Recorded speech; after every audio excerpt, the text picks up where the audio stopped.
मैं पिताजी का असिस्टेंट हुआ करता था। मैं कुछ तबला बजाता था और पिताजी गाते थे। उनसे तो काफी चीजें हमने सीखी है, हम सब लोगों ने सीखे हैं। ऐसा था कि वो म्यूजिक कंपोज जब करते थे उनके कुछ सेट तरीका था। उनमें से एक तरीका मैं आपको बताता हूँ।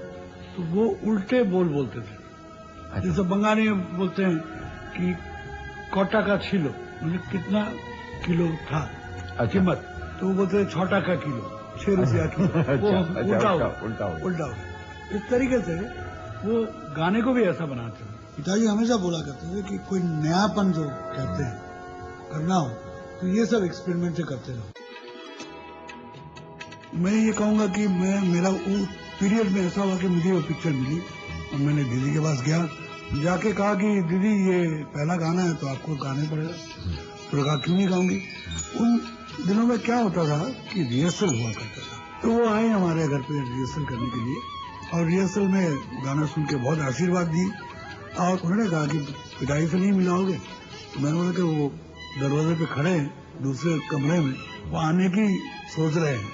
तो उन्होंने आवाज दी, दादा अंदर आइए। रूठे हुए पिताजी आए, आके बोला लता कितना डेट दे सकते हो तुम मुझे। तो ऐसे बात करते थे और आपको जितना डेट चाहिए 1 महीना का चाहिए डेट ले लीजिए। और उसके बाद से फिर पिताजी के साथ लता भाई के अच्छा हो गया।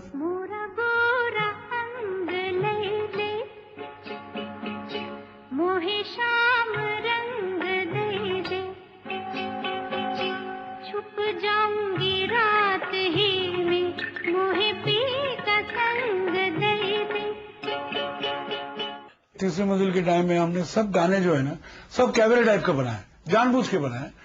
वो रोमांटिक सिचुएशंस में अलग लगने लगा। तो ये जो पिताजी ने देखा, पिक्चर देखी और सबने ये किया, तो मुझे पहली दफा उन्होंने आशीर्वाद किए, आशीर्वाद करके कहा कि वाह, एक बात तो डेफिनेटली कहना पड़ेगा कि दूसरे लोगों से थोड़ा सा हटके ये म्यूजिक लग रहा। बर्मन दादा हमेशा डरे रहते थे। उनको लगता था लता अगर नहीं आई तो गाना मेरा क्या होगा। और जब गाना सिखाते थे वो गाते थे ज्यादा, उनका जो स्टाइल था वहाँ का फोक का, उस स्टाइल से वो खुद गाते थे। और वो खुद जब गा के बताते थे तो हम लोगों को थोड़ी मुश्किल होती थी कि आप दादा की तरह कैसे गाएं। तो उनकी आवाज जरा सी टूटती थी तो वो मैं नहीं कर सकती थी, पर मैं उनसे हमेशा पूछती थी कि दादा ये कैसे गाऊं। तो वो बताते थे कि तुम ये इस तरह गाओ। तो वो मैं नहीं कर सकती थी, पर मैं उनसे हमेशा पूछती थी कि दादा ये पीठ पे हाथ रख के कहते थे कि बहुत खुश रहो लता। और उनका खास मतलब जब वो बहुत अप्रिशिएट करते थे तो उनकी खास बात थी पान खिलाते थे।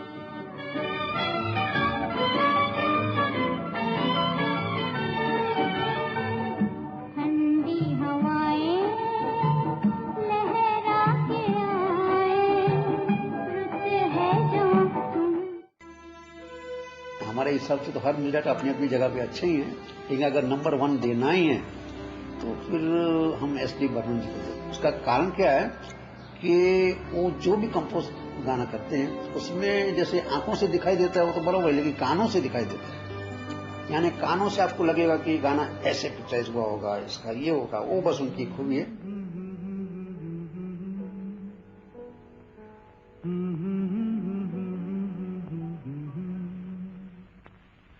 मगर लगता है कुछ ऐसा मिल गया,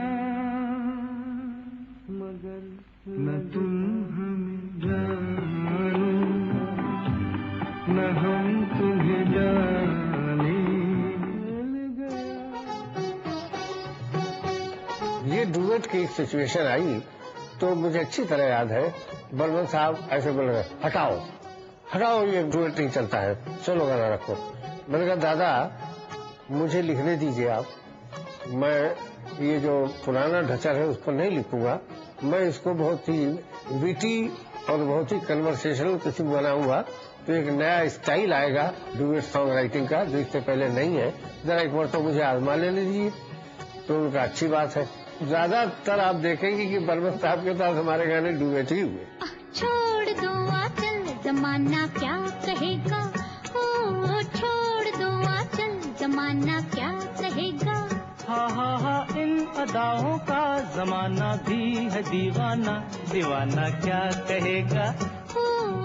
जी हाँ, ये सही है कि मैं शचिंदा के बहुत करीब रहा, और मैं ये भी मानता हूँ कि मैंने इस प्रेम के नाते, इस सुरीले रिश्ते के बारे में कभी किसी को कुछ नहीं बताया, मगर आज आप सबको जरूर बताऊंगा। सुनिए।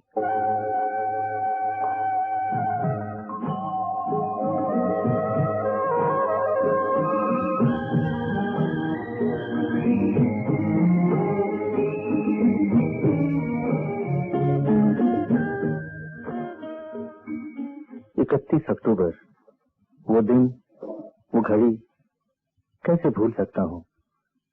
शचिंदा सोए हुए थे और मैं पास बैठा हुआ उनके अंतिम दर्शन कर रहा था। शचिंदा, जिन्होंने मुझे संगीत भी दिया और प्यार भी, आज हमेशा के लिए खामोश हो गए थे। वो खामोश तो थे, लेकिन मुझे यूं लग रहा था जैसे उनकी आवाज मुझे कुछ कह रही है, मुझे याद दिला रही है वो सभी घड़ियां जो मैंने उनके साथ गुजारी, शुरू से आखिर तक। शुरू कब शुरू हुआ उनका और मेरा साथ? हाँ, याद आया, पहली मुलाकात उनकी आवाज से हुई। कॉलेज के जमाने में मुझे सिर्फ 2 गायकों के रिकॉर्ड खरीदने का शौक था, एक थे सहगल साहब और दूसरे एसडी बर्मन। वो उनका गाना था ना, क्या, हाँ, धीरे से जाना बगियन मेरे भंवरा, धीरे से जाना बगियन में, एक ये और एक बंगला गाना, ए बंधु रोंगिला रोंगिला रोंगिला रे रोंगिला, ए बंधु रोंगिला रोंगिला रोंगिला रे, हमारे साड़ियर बंधु कोई गेला रे, हमारे साड़ियर बंधु कोई गेला रे, बंधु कोई गेला रे, बंधु रोंगिला रोंगिला रोंगिला रे रोंगिला। तो ये दोनों गाने मैं स्कूल और कॉलेज में स्टेजों पर गाया करता था और प्राइज भी लिया करता था। फिर मैं बम्बई आया। मेरे बड़े भाई साहब यानी कि आपके अशोक कुमार साहब उस वक्त बहुत बड़े फिल्म स्टार बन गए थे। मैंने आते ही उनसे कहा, दादा मुनि तुम तो फिल्मी दुनिया में सब कुछ कर सकते हो, मेरा काम कर दो ना। वो बोले, क्या काम? मैं तड़ाक से बोला, मुझे सचिंद्र बर्मन से मिला दो ना। वो बोले, बस इतनी सी बात? अरे मैं तो उन्हें अच्छी तरह जानता हूँ, मेरी फिल्म में म्यूजिक भी दे रहे हैं, चल उनके घर चले। और हम पहुंचे उनके घर। वहाँ जब मैं उनसे मिला तो मेरी खुशी का ठिकाना न रहा। बड़े निराले लगे, धोती कुर्ता और दोनों कलाइयों में चमेली के गजरे, तंबाकू वाला पान चबाते चबाते हारमोनियम बजा रहे थे, और उनके पास बैठा एक छोटा सा नटखट लड़का चश्मा लगाए तबला बजा रहा था। जानते हैं वो बच्चा कौन था? आपका आर.डी. बर्मन और हम लोगों का पंचम,